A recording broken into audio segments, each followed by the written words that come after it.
അന്തോണിച്ചേട്ടൻ ഞങ്ങൾ മഠത്തിൽ വരുമ്പോൾ അന്തോണിച്ചേട്ടൻ ഇവിടെ ഉണ്ട് കാര്യസ്ഥനായിട്ട്. അപ്പോൾ ഞങ്ങൾ അന്തോണിച്ചേട്ടനെ സഹായിക്കാനായിട്ട് പയറിനും കൂർക്കയ്ക്കും ഒക്കെ വളം ഇടാനൊക്കെ ചെല്ലാറുണ്ട്.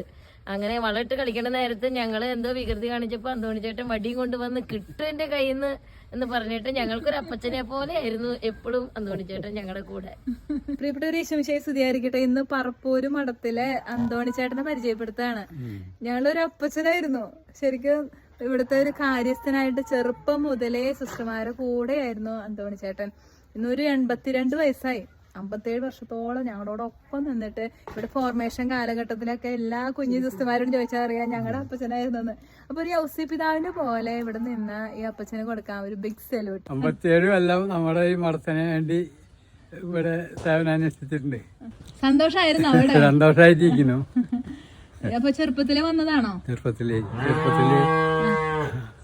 അന്തോണി അപ്പാപ്പൻ. അതെ. അന്തോണി അപ്പാപ്പൻ സംസാരിക്കുമ്പോ തന്നെ പശുക്കൾ ഇങ്ങനെ ഒരു മ്യൂസിക് ഇടാണ്. കാരണം അത്ര ഇഷ്ടമായിരുന്നു അവർക്ക്.